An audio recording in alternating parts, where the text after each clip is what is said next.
Where were you? Don't lie to me. I know what girls like you do at 10 p.m. You're selling yourself, aren't you? Disgusting. You're a disgrace to this house. My father's face was inches from mine, his breath smelling like stale coffee. I didn't blink. I just checked my watch. 10:32 p.m., exactly on schedule. Most people would cry if their father called them a prostitute. Most daughters would scream back or pack their bags in a fit of rage. But I'm not most daughters. I work in hospice. I spend my days around the dying where silence is the loudest thing in the room. So when my father decided to invent a scandalous nightlife for me because I started working overtime, I didn't argue. I let him build his own trap. I let him believe his delusions until the very moment I pulled the rug out from under him with a single piece of paper. If your own parent chose to believe the worst about you just to keep you under their thumb, would you stay silent, or would you burn their ego to the ground? If you were in my shoes, what would you do? Type 1 if you would have moved out the first time he insulted you. Type 2 if you would stay just to watch him lose his mind when the truth comes out. Let me know in the comments. And if you haven't subscribed yet, do it now, because what happens at 10:35 p.m. changed everything. The alarm clock on my nightstand doesn't beep. It vibrates. A low, rhythmic hum that mimics the steady pulse of a hospital monitor. It's 4:30 a.m. In the absolute silence of the house, that small vibration feels like a jackhammer against the wood. I'm 27 years old, but in this house I move like a shadow. I sat up, my movements precise and practiced. I didn't need to turn on the light. I knew exactly where my scrubs were folded. Navy blue, clean, professional. To most people, my job at the hospice is a place of sadness. To me, it's a sanctuary of logic and order. In the hospice, people are honest. They don't have the energy for games or control. They just want peace. I tiptoed down the hallway, the floorboards groaning slightly under my weight. I paused, holding my breath, until the sound faded into the hum of the refrigerator. My father was still asleep in the master bedroom, but even behind a closed door, his presence felt like a heavy fog. By 5:15 a.m., I was in the kitchen. The smell of stale coffee from the night before lingered in the air. I didn't make a fresh pot. That would be too loud. I poured a glass of cold water and watched the digital clock on the stove.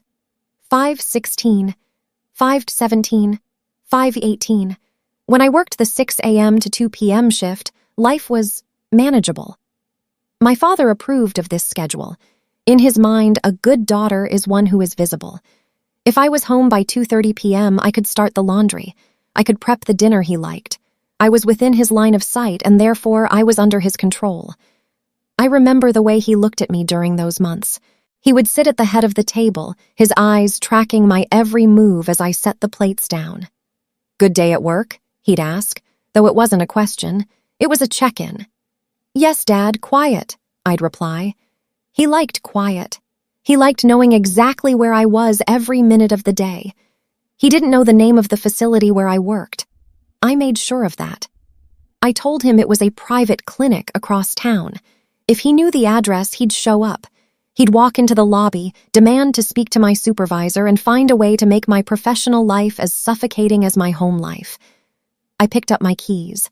The metal jingled softly, a tiny silver sound that made my heart rate spike for a fraction of a second. I closed the front door behind me, the click of the deadbolt signaling the start of my freedom. For the next 8 hours, I wouldn't be his daughter. I would be a professional. I would be a woman who earns her own way. But as I pulled out of the driveway, I glanced at the upstairs window. The curtain didn't move, but I knew the peace wouldn't last. I was about to ask for overtime. I was about to take the 2 p.m. to 10 p.m. shift. And in this house, darkness doesn't just bring the night, it brings the demons out of the man I'm supposed to call father. The transition was seamless. I didn't ask for permission. I simply filled out a form in the staff break room, my pen moving with clinical precision across the paper. Request for shift change, permanent overtime. I checked the box for the 2 p.m. to 10 p.m. rotation. My supervisor, a woman who had seen enough grief to recognize a soul seeking refuge, didn't ask questions. She just nodded and signed. The first day of the new schedule felt like a weight had been lifted from my chest. While my father was settling into his afternoon routine of televised grievances and sour tea, I was miles away, stepping into the sterile, quiet hallways of the hospice. There is a specific kind of silence that exists in a hospice after the sun goes down. It isn't the heavy, suffocating silence of my father's house. It's a purposeful silence. It's the sound of oxygen concentrators humming at a steady 60 decibels. It's the soft squeak of rubber soles on polished linoleum. It's the sound of people coming to terms with the end of their stories. I loved this shift. I loved it. During the 6 a.m. shift, the building was frantic. Doctors making rounds, families weeping in the lobby, the constant clatter of breakfast trays. But at 2 p.m. the energy shifted. The visitors began to dwindle. The lighting in the corridors dimmed to a soft amber glow. My tasks became more focused, more intimate. I checked vitals. I adjusted pillows. I sat with patients who had no one else to hold their hand. I am good at my job because I am calm. I don't panic when a monitor flatlines. I don't cry when a family breaks down. I move through the rooms like a ghost, providing comfort through efficiency. My pulse stays at a steady 65 beats per minute, even when the air is thick with the finality of death. "You're so patient," a coworker once told me during a coffee break at 7 p.m. "How do you stay so centered?" I didn't tell her the truth. I didn't tell her that. Compared to the psychological landmines I had to navigate at home, a dying man's final breaths were peaceful. I didn't tell her that my father's voice was louder than any medical emergency I had ever faced. Instead, I just took a sip of my black coffee and said, "It's just professional detachment." By 8 p.m., the hospice was a sanctuary of shadows. I spent my hours updating charts and calculating my overtime. I took out my phone and opened my banking app. I looked at the numbers. Every extra hour I stayed in this quiet building was another brick in the wall I was building between myself and my father. The money was the best part. Time and a half. Differential pay for the late hours. I watched the projected balance grow. While my father sat in his recliner, probably checking the clock every 5 minutes, wondering why I wasn't there to fetch him his evening snack, I was earning the price of my eventual exit. The irony wasn't lost on me. He thought he was the one in power because he owned the house I slept in. He thought he was the one in control because he dictated the rules of the living room. But every time I swiped my ID card at the nurse's station, I was reclaiming a piece of myself. I knew it was killing him not knowing where I was. I could almost feel his agitation radiating through the city, a low-frequency hum of narcissism. He didn't have the address. He didn't have the phone number. He only had the time. 10 p.m. That was the deadline. At 9:55 p.m., I began my final rounds. I walked past room 104, where an elderly woman was sleeping peacefully. The only sound was the rhythmic click of her IV pump. It was a beautiful, honest sound. At 10:10 p.m., I walked to my car. The night air was cool, smelling of rain and asphalt. I sat in the driver's seat for a moment, gripping the steering wheel. My knuckles were white, but my face was a mask of stone. I checked the clock on the dashboard. 10:12 p.m. It would take 18 minutes to drive home. I would walk through the front door at exactly 10:30 p.m. I knew what was waiting for me. I knew the accusations were already being sharpened in his mind. I knew the peace of the hospice was about to be replaced by the storm of his delusion. I put the car in gear and pulled out of the parking lot. I wasn't afraid.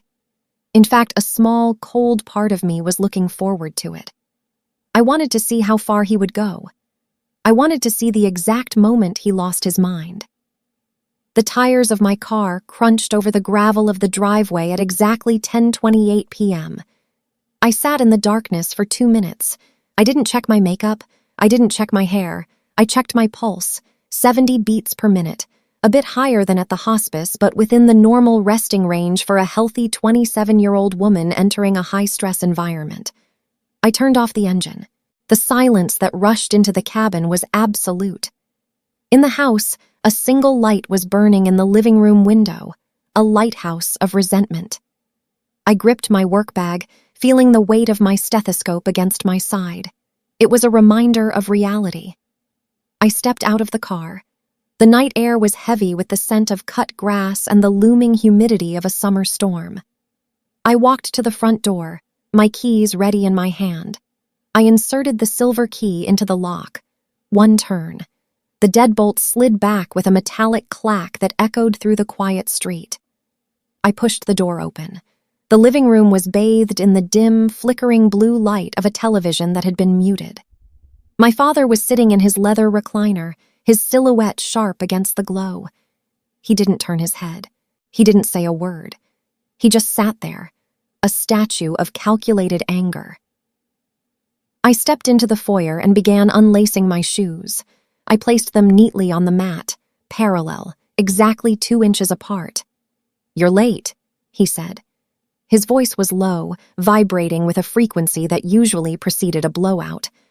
I glanced at the digital clock on the microwave in the kitchen. "It's 10:30 p.m., Dad. My shift ended at 10 DRs. It takes 20 minutes to drive and 10 to hand off my charts." He finally turned his head. His eyes were bloodshot, scanning me from head to toe. He wasn't looking for a daughter. He was looking for evidence.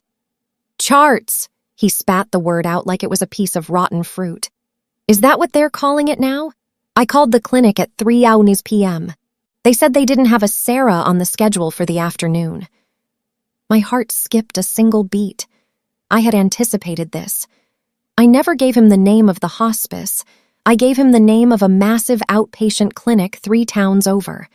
A place with 500 employees where a receptionist wouldn't know a Sarah from a hole in the wall. "I told you, Dad. I'm in a specialized wing. They don't give out staff details over the phone for privacy reasons." He stood up then. He moved slowly, his joints popping in the silence of the room. He walked toward me until he was standing just outside my personal bubble. I could smell the stale coffee and the sour tang of his agitation. "Privacy," he whispered. "Or is it because you aren't at a clinic at all? Look at you. You're coming home at nearly 11 at night. You're wearing those clothes." I looked down at my navy blue medical scrubs. They were loose, functional, and entirely unsexy. "These are scrubs, Dad. I work in healthcare." "I know what girls like you do when they want fast money," he said, his voice rising, the clinical mask of his control beginning to slip. "You think I'm stupid? You think I don't know that overtime is just code for something else? Who was he tonight? How many were there?" I didn't flinch. I didn't look away. I observed the way his lower lip trembled. I noted the slight tremor in his right hand. These were the physiological markers of a man losing his grip on his narrative. "I was at work," I said, my voice as flat as a dial tone. "I spent the last 8 hours helping an 80-year-old man breathe. I made $85 an hour in overtime pay. That is the only fast money I'm interested in." He let out a short, sharp laugh, a sound like glass breaking. "You're a liar. You've always been a liar. You're out there selling yourself, dragging my name through the mud while I sit here wondering if my daughter is even alive." "I'm alive, Dad, and I'm tired. I'm going to bed." I turned to walk toward the stairs. I didn't run. I didn't rush. I kept my pace steady. "Don't you walk away from me," he roared behind me. The sound hit the back of my neck like a physical blow, but I kept moving. "I'm going to find out, Sarah. I'm going to find out who you're sleeping with. You're a prostitute in my house. A disgrace!" I reached the top of the stairs and went into my room. I closed the door and locked it. The sound of him pacing downstairs, back and forth, continued for another hour. I sat on the edge of my bed and opened my laptop. I didn't cry. I didn't tremble. I opened a spreadsheet. I logged the date, the time of the accusation, and the specific words he used. August 14th, 10:35 p.m., accused of sex work, verbal abuse, threatened to investigate workplace. I saved the file. Then I looked at my bank balance. Another $200 had been earned tonight. I closed my eyes and listened to the rain finally start to hit the roof. It was a beautiful sound.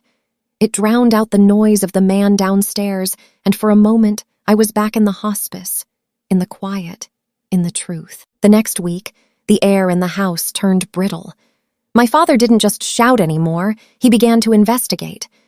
Every night at 10:30 p.m., the inspection grew more invasive. I walked through the door on Tuesday, and he was standing in the foyer, silhouetted by a single dim lamp. He didn't say hello. He stepped into my space and leaned in, his nose twitching near my shoulder. He was smelling me. He was looking for the scent of expensive cologne, cigarette smoke, or cheap motels. "You smell like chemicals," he hissed, his eyes narrowed in suspicion. "It's antiseptic, Dad, and lavender-scented soap. We use it to bathe the patients." He scoffed, a jagged sound in the quiet hallway. "A likely story. You probably douse yourself in it to hide the smell of the men you've been with. Where's the jewelry? Where are the gifts they give you?" He grabbed my work bag before I could set it down. He unzipped it with a violent jerk, dumping the contents onto the hardwood floor. My stethoscope hit the ground with a dull thud. My lunch container slid across the floor. A spare pair of compression socks tumbled out. "Looking for diamonds?" I asked. My voice was a flat line. My pulse was a steady 64 beats per minute. I watched him scramble on his hands and knees, rifling through my tampons and my medical tape. "I know you're hiding it," he barked, his face turning a mottled purple. "Nobody works those hours for overtime pay. You're coming home with cash, Sarah. I checked your trash. I didn't see any ATM receipts." "That's because I use direct deposit," I replied. I picked up my stethoscope and wiped a speck of dust off the diaphragm. "The 21st century is efficient like that." He stood up, breathing hard. He looked at my hair, then reached out to touch a loose strand near my ear. I didn't flinch, though every instinct told me to recoil. He was checking for messiness, for signs of a struggle or intimacy. "Your hair is too neat," he muttered. "You're calculating. You're hiding the truth behind that cold face of yours." "I'm not hiding anything, Dad. I'm just tired." I left him standing among my scattered belongings. I went to the kitchen, poured a glass of water, and listened to the sound of him frantically searching my shoes for hidden money. He was descending into a fever dream of his own making, and I was the ghost haunting it. Every accusation was a brick he was adding to his own cage. I didn't need to fight him. I just needed to let him finish building it. The gala was actually just a Sunday dinner, but for my father, any audience was a theater. Aunt Linda and Uncle Paul were there, the smell of overcooked roast beef heavy in the air. I sat at the end of the table, wearing my civilian clothes, a simple gray sweater, trying to blend into the wallpaper. My father took a long sip of his wine, his eyes gleaming with a predatory light. He waited for a lull in the conversation about property taxes before leaning forward.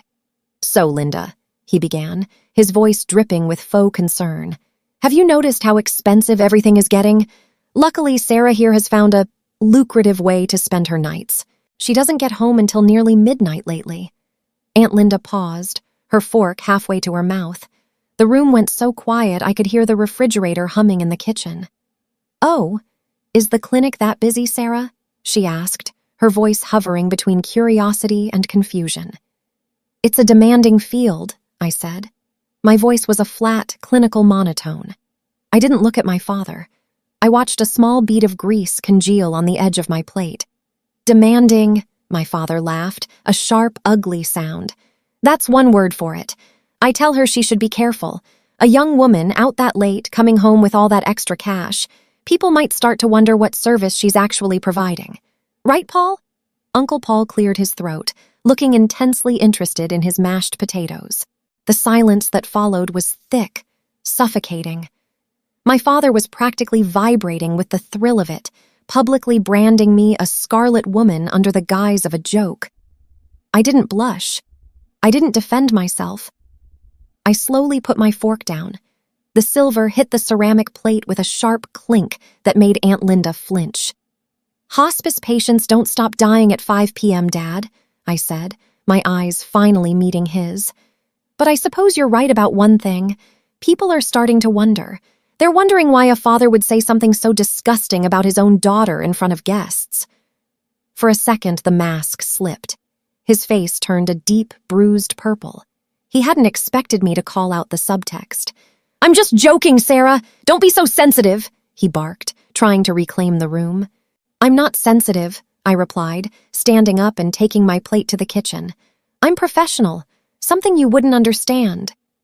As I walked away, I heard him start to whisper to them, poisoning the well, building the lie, but it didn't matter. I had the documents in my room. The trap was almost finished. The printer in my room was a low, rhythmic hum. It was 11:45 p.m. on a Monday. Outside my door, I heard my father's heavy footsteps pacing the hallway. Every few minutes, he'd stop, his shadow flickering under the crack of my door. He was waiting for a confession. He was waiting for me to break. I didn't break. I clicked print.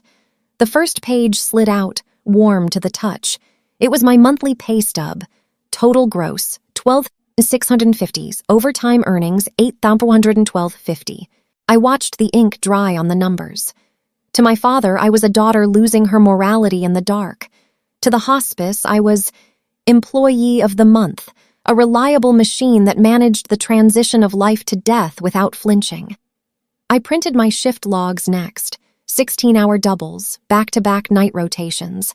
Each one was stamped with the official seal of the hospice, a small blue emblem that looked like a bird in flight. It was the most beautiful thing I had ever seen. It was my ticket out. I felt a strange, cold clarity. I wasn't angry anymore. Anger is for people who still care about the outcome. I was just a forensic accountant of my own life, auditing the abuse I had endured for years. If you were in my shoes, what would you do? Type 1A if you would just pack your bags and leave in the middle of the night without saying a word. Type 2B if you would stay to confront him with the truth and watch his world crumble. Leave a comment below, and if you haven't subscribed yet, hit that button now, because what happens when I walk down those stairs with this folder will change everything. I placed the documents into a crisp, white envelope. I didn't seal it. I wanted him to have to reach inside. I wanted him to feel the weight of the paper. I tucked the envelope under my pillow and lay down. My heart rate was 62 beats per minute. For the first time in 27 years, I slept like a person who had already won. I walked through the front door at 10:35 p.m. on a Friday. The air in the foyer was thick, charged with the electricity of an impending explosion. My father was standing at the foot of the stairs, his arms crossed, his face a mask of jagged fury. "Don't even bother going up," he said. His voice was a rasp, low and dangerous. "I'm done. Pack your things. I won't have a common whore living under my roof while she spends her nights in motels for cash." I stopped. I didn't drop my bag. I didn't let my breath hitch. I reached into my tote and pulled out the white envelope. It was crisp, clean, and heavy with the weight of 80-pound paper. "You want to talk about fast money, Dad?" I asked. My voice was a flat line, devoid of any tremor. "Then let's talk about the math." I stepped forward, moving into his space for the first time. I held the envelope out. He hesitated, his eyes darting from my face to the paper. Finally, he snatched it, his fingers trembling with the need to find a scandal. He ripped it open. I watched his eyes scan the top of the first page. He was looking for a name, a hotel, a man, a bar. Instead, he found the official letterhead of St. Jude's Hospice Care. "What is this?" he muttered, his voice losing its edge. "That's my overtime log," I said. 320 hours of end-of-life care over the last 2 months. Flip to page 3. His thumb hooked the corner of the paper. He flipped. There it was, the direct deposit confirmation. 12,650.42. The hospice night shift differential was highlighted in yellow. The silence that followed was absolute. I could hear the rhythmic tick-tick-tick of the grandfather clock in the hallway. I could hear his heavy, uneven breathing. The purple hue in his face faded into a sickly, chalky white. I didn't know," he stammered, his eyes still glued to the numbers. The man who had been a giant of rage 30 seconds ago suddenly looked very small in the dim light of the hallway. "You didn't know because you didn't want to know," I replied. I stepped around him, my shoulder brushing his. I started up the stairs, my movements as efficient as a surgeon's. You preferred the fantasy of me being a whore because it gave you an excuse to stay angry. But you can't argue with an audit, Dad. And you definitely can't argue with the fact that I now have enough whore money to never have to see your face again. I didn't look back. I didn't need to. I could feel his ego collapsing behind me, a silent implosion in the middle of a house that was no longer my prison. The paper felt heavy in his hands. I watched the way his thumb smeared the fresh ink on the bottom of the third page, the page where the hospice director's signature sat next to the official corporate seal. The hallway was so quiet I could hear the microscopic sound of the paper fibers rubbing together as his hands began to shake. $12,650, he whispered. He said the numbers slowly, as if he were trying to translate a foreign language. In 2 months? Sarah, this is impossible. Nobody makes this much for just sitting with old people. It isn't just sitting, Dad, I said. I leaned back against the mahogany banister, my posture relaxed, my heart rate a steady 64 beats per minute. It's night shift differential. It's holiday pay. It's double time for the hours between 2 a.m. and 6 a.m. when a patient passes and I have to perform the post-mortem care. While you were sleeping and dreaming up fantasies about me in motels, I was cleaning bodies. I was documenting final breaths. I was earning every single cent of the freedom you're currently holding in your hand. He looked up at me, and for a split second, I saw it. The DARVO, deny, attack, and reverse victim and offender. It's the narcissist's ultimate survival reflex. His eyes welled up with performative tears. His shoulders slumped. He tried to look like a broken man instead of a bully. I only said those things because I was scared for you, he stammered, his voice cracking with a practiced fragility. A father worries, Sarah. You were gone all night. You wouldn't tell me where you were. What was I supposed to think? I thought you were in danger. I thought you were being exploited. Everything I said it out of love. I didn't blink. I didn't feel the surge of guilt he was fishing for. I simply observed the way the light from the flickering television in the living room cast long, distorted shadows across his face. Love doesn't call its daughter a prostitute for working overtime, I said. My voice was as cold and sharp as a surgical blade. Love doesn't search through a woman's trash looking for hotel receipts, and love certainly doesn't try to humiliate its child in front of family members at Sunday dinner. You didn't think I was in danger, Dad. You were just terrified that I was finding a way to live without you. He stepped toward me, reaching out a hand to touch my arm, but I stepped back. The movement was fluid, clinical. I maintained the 3-foot gap between us like a physical barrier. Look at page 4, I commanded. He looked down again, his breath hitching.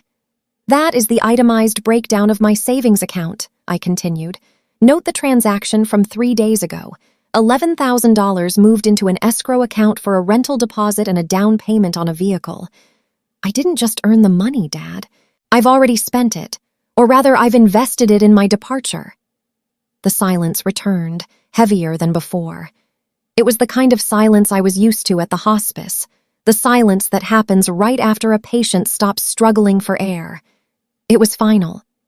You're leaving? He asked. The victim mask was slipping, replaced by a raw, hollow desperation. After everything I've done for you, I gave you a roof. I kept you safe. You gave me a cage and called it a home, I replied.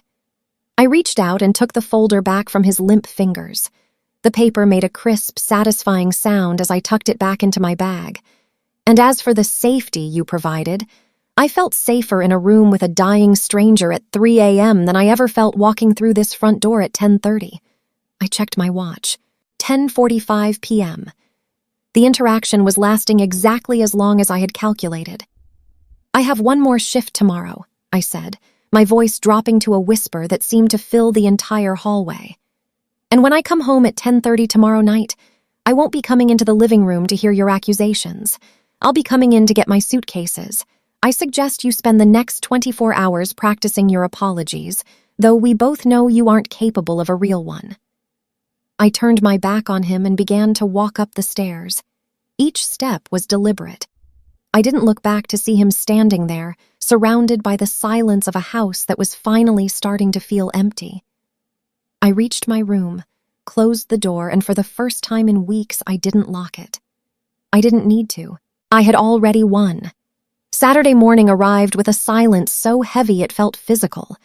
Usually, the house at 9 a.m. was a theater of noise, the aggressive clatter of the television, my father's gravelly voice barking orders for more toast, or the slamming of kitchen cabinets to signal his morning agitation. But today, the air was stagnant. I walked into the kitchen, my footsteps echoing against the tile. My father was sitting at the oak table, his hands wrapped around a ceramic mug. He was staring into a cold cup of coffee, his eyes fixed on a point somewhere between the sugar bowl and the truth. The white envelope I had handed him the night before was placed neatly beside his saucer. Its edges were slightly wrinkled and damp from where his trembling fingers had gripped it for hours. "I made a fresh pot," he muttered. He didn't look up. His voice sounded thin and brittle, like dry leaves skittering across pavement. It was a classic peace offering, the narcissist's favorite reset button. He wanted to pretend the last month of calling me a prostitute and a disgrace had never happened. He wanted to slide back into the comfortable routine of him being the provider and me being the subordinate. "I'm not staying for coffee, Dad," I said. My voice was a flat, clinical monotone. I didn't feel the need to shout. When you have the data, you don't need volume. I walked to the counter and picked up my car keys. The silver metal chimed softly in the quiet room, a tiny, sharp sound that seemed to make him flinch. I checked my pulse out of habit. 64 beats per minute. Steady. He finally looked up. The predatory glint that usually defined his gaze was gone, replaced by a hollow, gray desperation. He looked like the patients I saw in the final stage of transition, the ones who realize the struggle is over and they have no cards left to play. His face was a map of broken capillaries and sagging skin. "You're really going to leave your old man alone in this house? Over a few misunderstandings?" he asked. He tried to inject a tremor of frailty into his voice, a practiced victim tone he used when he wanted pity. "You know I've always been protective of you, Sarah. It's a dangerous world out there for a girl on her own. I only said those things to keep you alert, to keep you safe." "I've been in a dangerous world for 27 years, Dad," I replied. I looked at the digital clock on the stove. 9:12 a.m. "The only difference is that today I'm finally leaving the source of the danger behind. You weren't protecting me from the world. You were trying to protect your own ego from the fact that I don't need you." I watched him try to formulate a response, a guilt trip about his health, a threat about my inheritance, or perhaps one last desperate accusation. But the documents on the table were an immovable object. The 12s and 650-42 figure was a wall he couldn't climb over. He couldn't call me a liar when the bank statements were sitting next to his coffee. He couldn't call me a whore when the hospice director's seal was staring him in the face. He opened his mouth to speak, but no sound came out. He just looked at me. And in that moment, the power dynamic that had defined my life for nearly 3 decades simply evaporated. It didn't pop like a bubble. It withered like an unwatered plant. The silence wasn't awkward. It was a verdict. I turned and walked toward the foyer, where my 3 suitcases were already lined up like soldiers at the base of the stairs. I didn't feel joy, and I didn't feel anger. I felt the same clinical detachment I felt when I signed the final paperwork for a stranger at 3 a.m. The case was closed. The patient was gone. "Sarah!" he called out from the kitchen, his voice small and hollow. I didn't answer. I just picked up the first bag. The sound of the wheels on the hardwood was the only music I needed. The last suitcase clicked shut at exactly 10:30 p.m. I didn't do it out of habit. I did it because the timing was poetic. Exactly 24 hours after my father's world had imploded, mine was finally beginning. I walked down the stairs for the last time, the heavy wheels of my luggage thudding against each step like a countdown. My father was still sitting in the living room, the television off, his hands folded in his lap. He looked like a biological specimen under glass, frozen, powerless, and utterly silent. He didn't look at me as I passed. He didn't ask where I was going. The folder with my pay stubs was still on the coffee table, a white monument to his failure. I noticed his posture had collapsed into a slight kyphosis, his breathing shallow and uneven, the physical manifestation of a man who had finally run out of lies to tell himself. I dragged my bags to the front door. I paused at the threshold, my hand on the cold brass knob. I pulled out my phone one last time and swiped open my banking app. 12,650.42 cents. The numbers glowed in the dim hallway, a digital lighthouse. I didn't need his permission to exist. I had the forensic proof of my own worth. "I'm working a double shift tomorrow," I said, my voice cutting through the stagnant air of the house like a scalpel. "Don't bother calling the clinic. I've already updated my emergency contact. It's no longer you." I stepped out into the cool night air. I left the house keys on the small marble table in the foyer. They landed with a sharp final ping against the stone. I loaded the last of my life into the trunk of my car, the vehicle I had paid for in full with the overtime he had tried to weaponize against me. The smell of the new upholstery filled the cabin, clean and untainted by the scent of stale coffee and resentment. I sat in the driver's seat and looked at the house in the rearview mirror. I didn't feel a surge of triumph. I didn't feel the need to laugh or cry. My pulse was a perfect rhythmic 60 beats per minute. I felt the same peace I felt at the hospice when the struggle was finally over and the monitor went flat. It was a clinical conclusion to a long terminal illness of a relationship. I put the car in gear and drove away. As I turned the corner, I saw the living room light flicker and then die. He was sitting in the dark, alone with his delusions. I was heading toward the 11 p.m. shift at the hospice, toward people who actually knew the value of a life well spent. The lesson was simple. You cannot fix a person who is committed to a lie, but you can certainly out-earn their control. My hands were steady on the wheel. My path was clear. I was no longer a character in his drama. I was the author of my own silence.